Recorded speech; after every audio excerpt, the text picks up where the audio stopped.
Good afternoon, everyone. Hope you all had a great weekend.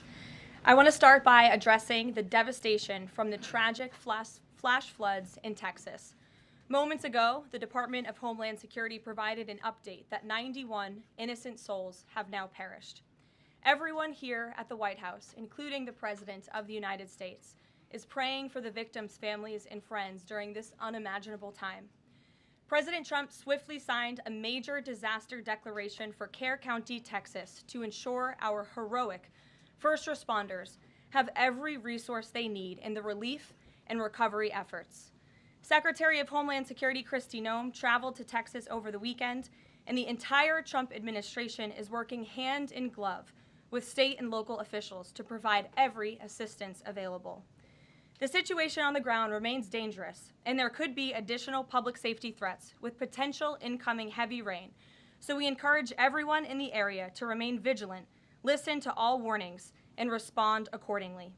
Unfortunately, in the wake of this once-in-a-generation natural disaster, we have seen many falsehoods pushed by Democrats such as Senator Chuck Schumer and some members of the media. Blaming President Trump for these floods is a depraved lie, and it serves no purpose during this time of national mourning. Here are the facts. In the lead up to this tragic natural disaster, the National Weather Service did its job.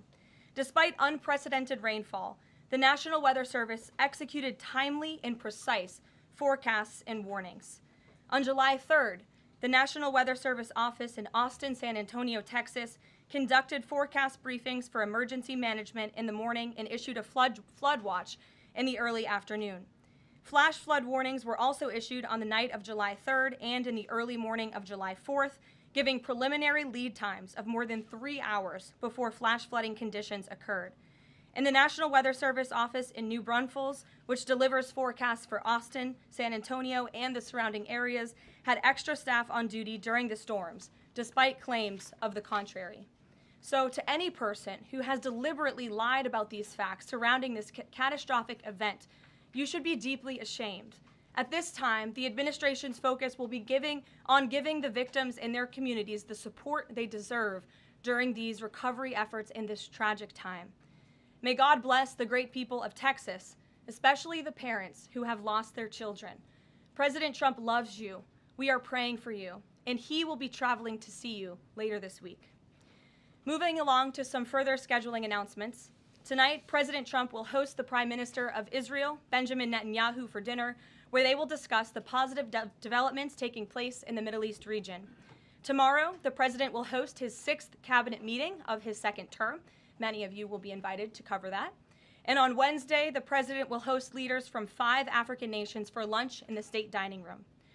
In other news, after the historic signing on the South Lawn of the White House on the 4th of July, President Trump's One Big Beautiful Bill is now the law of the land. Republicans in Congress met the once-in-a-generation moment and codified the Make America Great Again agenda into law. After this monumental achievement, no other president in modern history has worked harder and faster to fulfill their campaign promises than Donald Trump. The One Big Beautiful Bill will get the United States of America firing again on all cylinders. It's safe to say that over the past few weeks, the president has delivered on many, many wins. For the 4th month in a row, jobs numbers beat market expectations with nearly 150,000 good jobs created in the month of June. The American economy has now added nearly 700,000 jobs since January 2025, with American-born workers accounting for all job gains. President Trump drove illegal border crossings to another historic low in the month of June, and Border Patrol once again released 0 illegal aliens into our country. The Supreme Court stopped activist judges from imposing nationwide injunctions and cleared the way for President Trump to carry out his popular and common sense agenda. The University of Pennsylvania agreed to all of the Trump administration's demands and will now keep men out of women's sports. President Trump secured his trade deal with Vietnam, giving the United States total access to their markets. Because of President Trump's unleashing American energy dominance, gas prices are at 4-year lows. And when adjusted for inflation, gas prices are near the lowest levels we've seen in the last 20 years. NATO members agreed to raise defense spending to 5% of GDP, a foreign policy feat long thought impossible until President Trump made it happen. The Operation Midnight Hammer obliterated Iran's nuclear capabilities, taking out this imminent national security threat not just to the United States, but to the entire world. The president secured a ceasefire between Israel and Iran, ending the 12-day war. The president brokered a historic peace agreement between Rwanda and the Democratic Republic of Congo. Pakistan nominated President Trump for the Nobel Peace Prize in recognition of his decisive diplomatic intervention to prevent a nuclear war between India and Pakistan.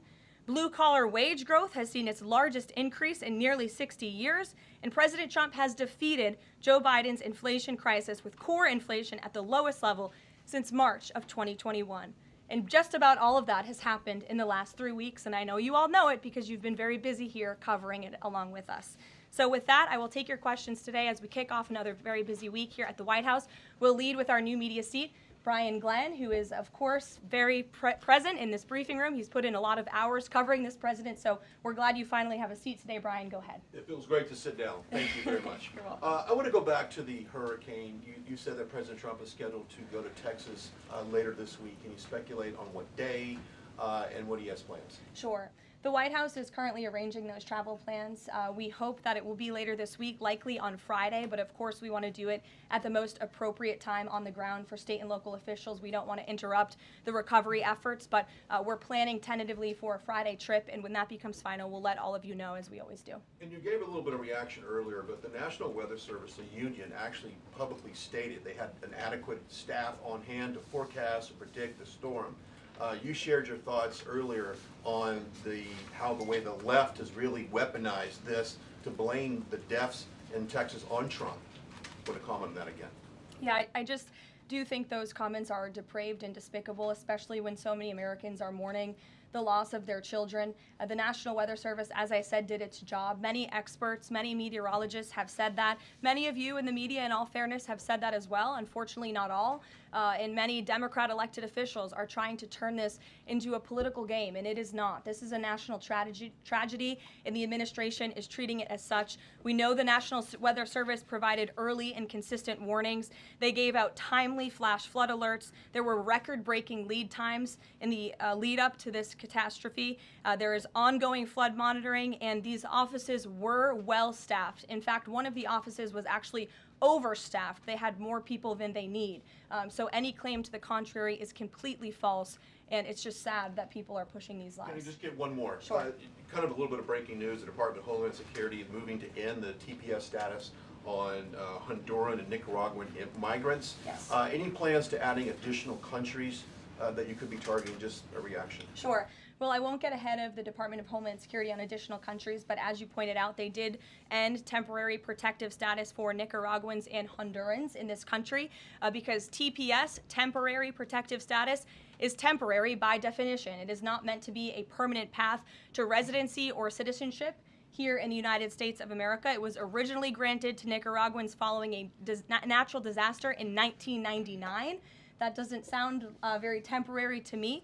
And as well as Hondurans in 1999 after the impact of Hurricane Mitch in 1998.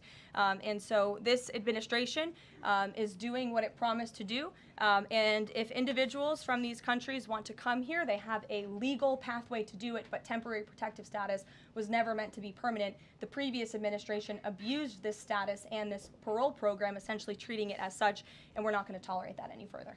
Thank you, Brian. Megan. Secretary Bessent said yesterday that countries will boomerang back to the April 2nd tariff level starting August 1st. Why did the president decide to have those tariffs not take effect Wednesday as originally scheduled? And then I was also wondering if you could share, obviously we saw the letters the president sent out on Japan and South Korea, but if any other major U.S. trading partners are getting letters today. Sure, yes, I can confirm. In fact, I have those letters. If you could get me the folder with the letters in them, Liz, they're right in the previous office. I have the signed letters that went out to both South Korea and Japan today. And there will be approximately 12 other countries that will receive notifications and letters directly from the President of the United States. And weeks ago, I stood at this podium and I told all of you that the President was going to create tailor-made trade plans for for each and every country on this planet. And that's what this administration continues to be focused on. The president will also sign an executive order today delaying the July 9th deadline to August 1st. So the reciprocal tariff rate or these new rates that will be provided in this correspondence to these foreign leaders will be going out the door within the next month, or deals will be made. And those countries continue to negotiate with the United States. We've seen a lot of positive developments in the right direction, but the administration, the president, and his trade team want to cut the best deals for the American people and the American worker. That's what they're focused on. And in the effort of transparency, these letters will continue to be posted to Truth Social, so you can enjoy them yourself. Go ahead. Thanks, Karoline. Just about the visit of Prime Minister Netanyahu today, I was just wondering why that is not open to the press. Previous visits by him, we've had Oval Office press conferences. Does that reflect somehow the kind of sensitivity of this particular visit? No, they're having a private dinner. There's many important matters that are obviously ongoing in the region, as you know. The utmost priority for the president right now in the Middle East is to end the war in Gaza and to return all of the hostages. Also, as you know, there was a ceasefire proposal that Israel supports that was sent to Hamas, and we hope that they will agree to this proposal. We want to see all of the hostages released. That's on the top of the president's mind, so that will be discussed, as well as the many other positive developments we've seen in the Middle East. I want to go back to the trade deals. As you see, we have these beautiful letters that the president has signed. This one is to the President of the Republic of Korea, original signature on that, and these will be mailed. And then here we also have another letter to the Prime Minister of Japan as well. Both countries will be receiving a 25% tariff rate effective on August 1st. Go ahead. Thank you so much. You said it, and the president said it many times. You want to see an end to the war in Gaza.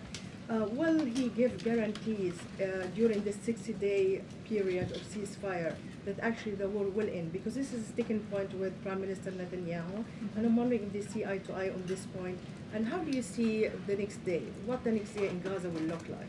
Look, right now the president is focused on today and to get the Hamas to agree to this ceasefire. I don't want to comment on the details of the arrangement out of respect for these negotiations, but a agreeable and appropriate ceasefire proposal has been sent to Hamas. And I can also tell you Special Envoy Witkoff intends to travel to Doha later this week, where he will continue to engage in these discussions. And the Qataris and the Egyptians have been incredibly helpful partners in mediating these negotiations and discussions to bring peace to this region and end this conflict once and for all. Kristen. Two questions. Thank you, Caroline. Sure. The first question is President Trump reconsidering his plan to phase out FEMA, given what officials have said is their critical role on the ground now in Texas? Look, the president wants to ensure American citizens always have what they need during times of need. Whether that assistance comes from states or the federal government, that's a policy discussion that will continue. And the president has always said he wants states to do as much as they can, if not more. And in the case of Texas, the state and local officials are doing a tremendous job. And I know the president, Secretary Noem, and the federal government are very proud to be working with them. And the president has promised to give Texas the assistance that they need during this tragic time. Just one follow-up on cuts overall. Over the weekend, President Trump said that Elon Musk was a train wreck. Are there, given this current viewpoint, are there concerns within the White House or from the president himself over the cuts that happened under Musk while he was advising DOJ, including the National Weather Service? I think I've already addressed that, Kristen, and what I can tell you is that these offices were fully staffed. The San Angelo office was fully staffed with 12 forecast meteorologists. There were no vacancies. The San Antonio office was operating with 11 forecasters. And as Brian said, the union themselves said that there was adequate staffing. So I think those words speak for themselves, and the numbers speak for themselves. This was a once-in-a-century flash flood, a tragic natural disaster, and the administration is doing all that we can on the ground to help these families during this time of need. Jeff. Thanks very much, Caroline. Just following up on Kristen's question, is it still the president's plan to phase FEMA out by the end of this year? I just answered Kristen's question for you. One more, hold on, one more. Sure, I'll give it to you. Go ahead. The follow-up on trade as well. 12 more letters coming, you said. Can you give us a sense of which countries those are? I'll let the president reveal those in very due time. Keep your eyes on Truth Social. Michael, in the back. Thank you, Caroline. An armed shooter today was shot in McAllen, Texas, after opening fire on Border Patrol agents. It comes just days after Democratic Congresswoman Pramila Jayapal recently said she gets, quote, inspired when activists obstruct ICE. Does the White House expect Democrats to tone down their rhetoric in light of what we saw today in McAllen, Texas? We certainly call on Democrats to tone down their rhetoric against ICE and Border Patrol agents who, again, are everyday men and women. I would encourage AOC and other Democrats to actually meet with the United States Border Patrol. These are honorable Americans who are just simply trying to do their job to enforce the law. They go home to their families every night just like we all do, and they deserve respect and dignity for trying to enforce our nation's immigration laws and to remove public safety threats from our communities. The White House is aware of the shooting that took place today in Texas, and we are working with the appropriate federal agencies to get to the bottom of what happened. Karoline, the DOJ and FBI have now concluded there was no Jeffrey Epstein client list. What do you tell MAGA supporters who say they want anyone involved in Jeffrey Epstein's alleged crimes to be held accountable? This administration wants anyone who has ever committed a crime to be held accountable, and I would argue this administration has done more to lock up bad guys than certainly the previous administration.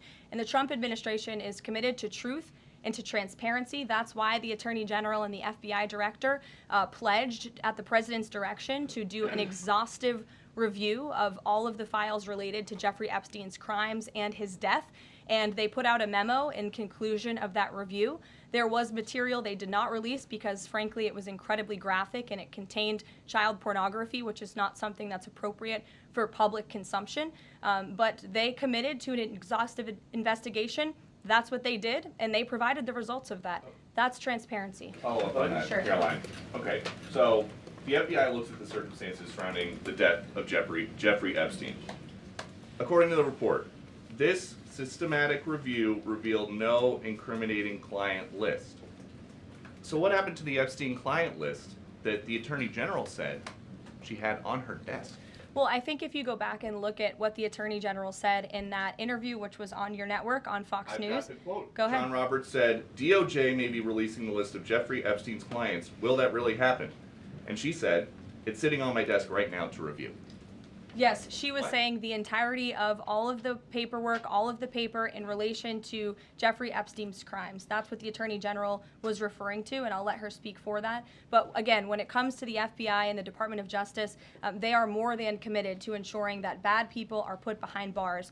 They have an operation going on right now called Summer Heat, which has our murder rate trending in the lowest direction in United States history. Their emphasis on violent crime and locking up violent criminals has led to the arrest of 14,000 violent criminals. That's a 62% increase from the same time period last year. So this Attorney General and the FBI Director are committed to putting bad people behind bars where they belong. They promised an exhaustive review. That's what they did. For any further details, I would refer you to the Department of Justice. Kate. Thanks, Caroline. With Prime Minister Netanyahu visiting the White House today, yesterday the president said that he was working on a more permanent deal with Iran, but several days ago he didn't think one was necessary. What changed? Well, when you asked me about this, or when you all asked me about this several weeks ago, I said the president thought maybe an Iran deal was not necessary, but of course the president is always interested in peace and diplomacy. That remains true, and the administration continues to be in contact, both directly and indirectly, with the Iranians on a deal. And then on tariffs, you're now delaying the deadline from July 9th to August 1st. Is that an acknowledgement that perhaps the administration found it more difficult to negotiate these trade deals, or whatever happened to 90 deals in 90 days? No, it's an acknowledgement that this administration is doing what's best for the American worker, and we want the best deals possible for our workers, for our manufacturing base, for our middle class, and they are doing this deliberately and appropriately on behalf of our country's interests. Josh. Thank you. A couple more on the tariffs. You said about 12 more letters. There were about 55 or so countries, including the EU as a bloc, that were facing this tariff increase. All of those, to understand you correctly, are now deferred to August 1st, right? Correct. And on the 12, what happens with the remaining, whatever it would be, 40 something? So just 12 today. There will be additional letters in the coming days. So all of them are going to get a letter at some point? Correct. Okay, and can you tell me why he decided to start with South Korea and Japan? Are they annoying him? It's the president's prerogative, and those are the countries he chose. And on the sectoral tariffs, it's our understanding that these continue to be a separate track. We're still waiting on a bunch of those. That's Can you right. give us any timing update on when he's going to move on, for instance, semiconductor tariffs and other things that are still in the hopper? I don't have a timing update, but for where they are in the process, I would defer you to the Department of Commerce. Should we expect deals finally as well? He announced this Vietnam deal. Are you close on any other countries? The president and the administration, yes, we are close. But again, the president wants to ensure these are the best deals possible. And I would add just one more thing on trade and tariffs to wrap it up. Look at the extensive work this president has put into cutting these good deals and doing what's right for the American worker. He is literally looking at the map and looking at every country on the planet and seeing where they are ripping off the American people, seeing where they have hollowed out our industrial base, seeing where our jobs have gone to other countries overseas because of their tariff policies, and he's trying to correct that. So this is decades of bad trade policy that has led to a deficit that is ravaging our country, that is ravaging our middle class, and the president is taking a very deliberate approach to correcting this wrong of many decades, of many past presidents. And so I think he should be commended for the time and the effort that he is putting into this. And the fact that he has announced a framework with China, a trade deal with the United Kingdom, a trade deal with Vietnam, and many others to come in just a matter of 6 months is truly historic, and it's a testament to this president and his trade team who are working around the clock to get this done. Sure, go ahead. Thank you so much, Caroline. Two questions on Iran. What's the permanent deal with Iran looks like for the president, and what issues related to Iran should it cover? And secondly, has the president seen the interview with Iranian president, which he says that the United States president, Mr. Trump, is capable enough to guide the regions toward a peace and a brighter future, and put Israel in its place, or it gets more into conflict? Has the president seen these comments, and what's his reaction to these comments? I'm not sure if he's seen those comments, but certainly I think it's true that the president is the right man for the job to move the direction, this region into the direction of peace and stability for the future. That's what he and his national security team are working on every day, and we've already seen historic achievements in that direction. Go ahead. In the back. Kelly, go ahead. Okay, great. Sure. You. And then in front of you. Okay, a couple questions for you. First, on Y'all need name tag signs.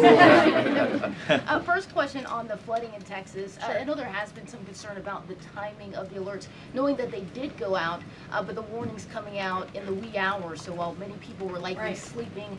Can you share just details what you know about why those warnings were sent while people were likely sleeping, and then what the administration is doing to ensure that these alerts come out sooner?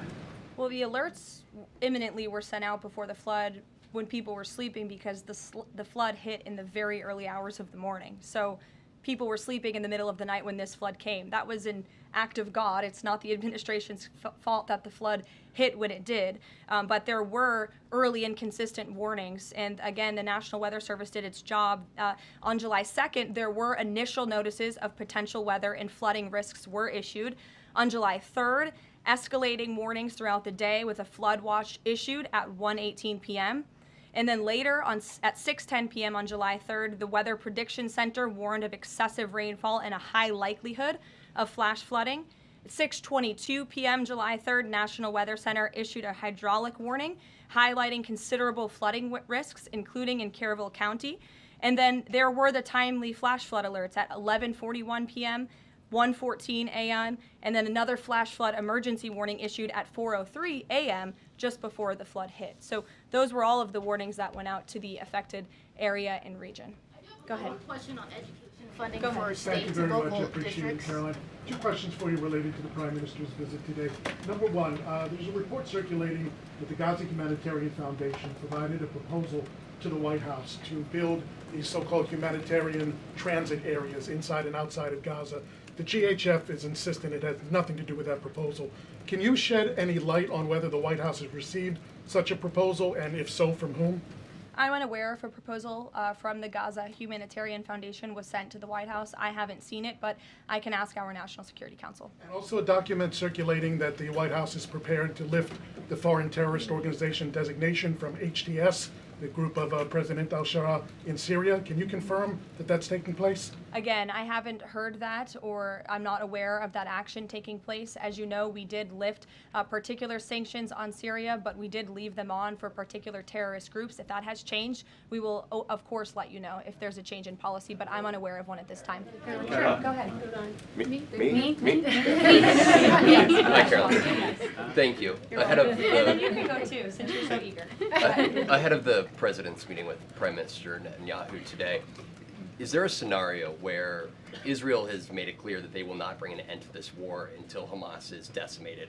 And the president just 5 months ago suggested a potential takeover of Gaza. Is there a situation where tonight the two men will change their posture, and in the scenario that Hamas turns over the remaining hostages, that the war could come to a permanent end, and that they will seek that under that scenario that they would essentially try to bring this war to a permanent end beyond just that 60-day ceasefire? Again, you're putting a hypothetical situation in the air, so I don't want to comment on that out of respect for these ongoing negotiations and discussions that are taking place. But as for the takeover of Gaza, I don't believe the president ever said that. I think he discussed a rebuilding of Gaza once this war is over. This has become an uninhabitable place for human beings, and the president has a big heart. He wants this to be a prosperous, safe part of the region where people and families can thrive, and there will be a need for a real rebuilding effort when the time comes. But right now we need to end this war, and we need to bring all of the hostages home.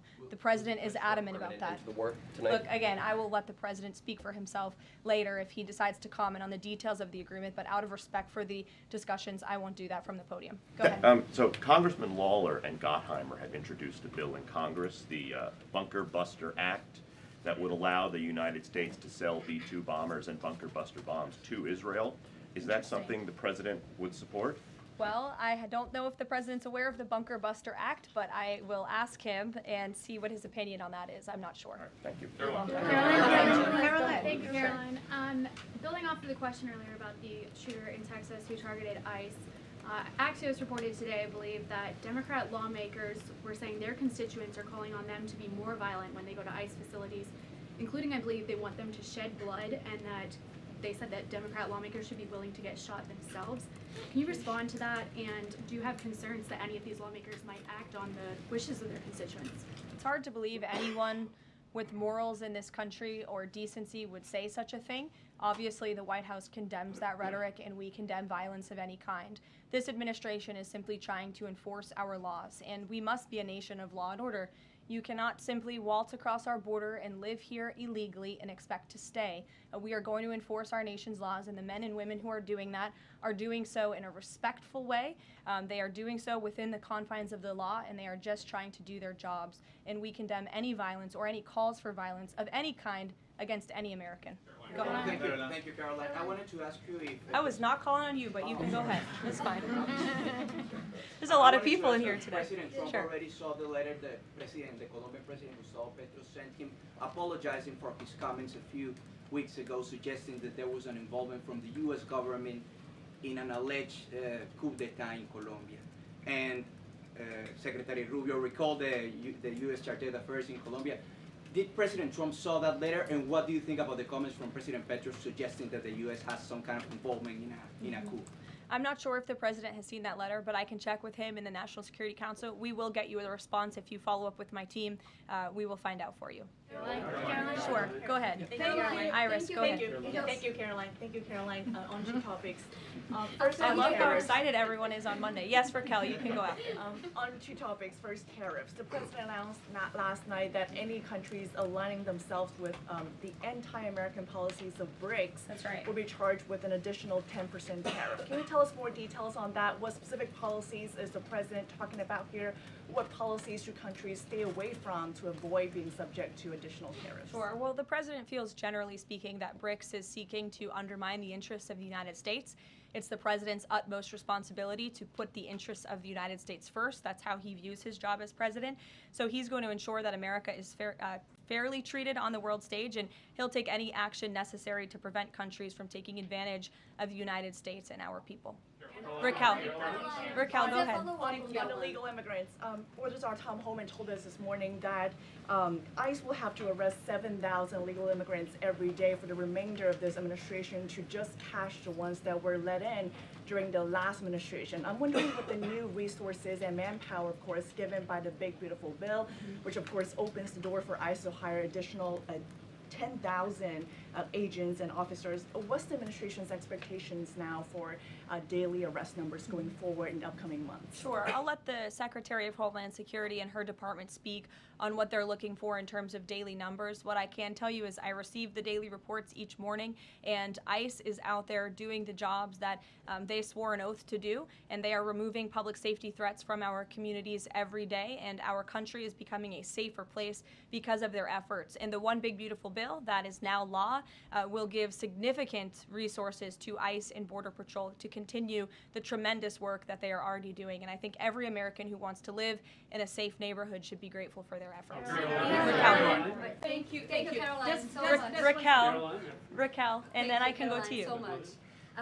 And then you, Dr. Harper. Thank you, Karoline. It's a follow-up on the BRICS question. So does President Trump believe that the BRICS are getting stronger or trying to isolate the United States? And how close is he monitoring this summit that is taking place in Brazil right now? He's closely monitoring it, which is why he put out a statement himself. He does not perceive these countries as growing stronger. He just perceives them as trying to undermine the United States' interests, and that's not okay with him, no matter how strong or weak a country may be. Go ahead. Yes, go ahead. Yes. As promised, yes, go ahead. Thank you. Does Trump have a vision for post-war Gaza? You mentioned, talking about now the ceasefire, but does he support permanent or temporary Israeli presence in the Gaza Strip? Does he continue to see a continued role for the Gaza Humanitarian Foundation to continue to operate in the Gaza Strip? Well, as you know, because we've talked about it before, the president has directed aid to be moved into the region, and that has been taking place. You've actually seen people in the Gaza Strip yelling out, "Thank you, Trump," for the aid and for the meals that they have received, because the previous administration never did that for some reason. But this president, again, wants to see peace and stability in the region. So as I outlined previously, he views this part of the region as having a real chance at being peaceful and prosperous. But again, we need to end this war. We need to get all the hostages home, and Hamas needs to accept this proposal in order to do that. Dr. Harper, go ahead. I'm Dr. Anthony Harper with the Intermountain Christian Youth. Thank you for taking my questions. Given the nature of the Palestinian Authority, with their pay to slay, teaching Jew hatred to children, corrupt leaders, and no elections for 19 years, who does President Trump support to govern Area A and Area B to prevent Hamas from ruling? And what is President Trump's position on Israeli sovereignty? Sure. Well, the president believes Israel, of course, has a right to defend itself. As for the first part of your question, you're getting ahead, Dr. Harper. As I told you, the president wants Hamas to accept this proposal right now. He wants to see peace in this region, and he's committed to doing that. Sean.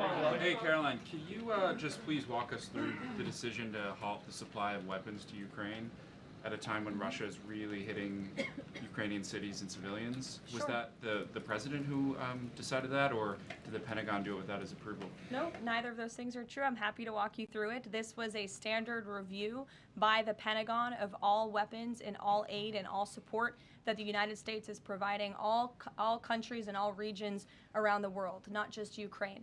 When the Secretary of Defense took office, he directed the Pentagon to conduct this review to ensure that everything that's going out the door aligns with America's interests. So it's a pause to review to ensure that everything the Pentagon is pushing out there is in the best interest of our military and our men and women in uniform. Fran.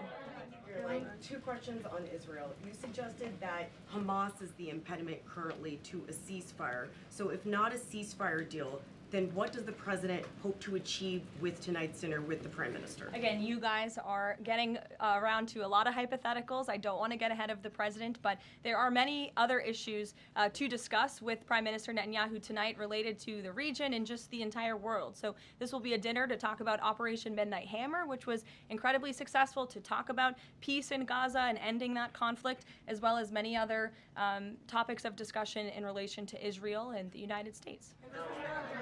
Sure, go ahead. Thank you, Karoline. Given the fact, this is on the trade letters, given the fact that the president put into effect the tariffs on April 2nd and then put the pause into place, is the president at all concerned that these countries that are receiving the letters won't take them seriously because the deadline seems to have shifted already and may shift again? They will take the letters seriously because they have taken the president seriously. And that's why the president's phone, I can tell you, rings off the hook from world leaders all the time who are begging him to come to a deal. And this administration is working hard to ensure those deals are in the best interest of the American people. And this delay, again, is in the best interest of the American people. And you all will continue to see these letters released on the president's Truth Social, and we will see you all later. Thank you, guys. Thanks, Caroline.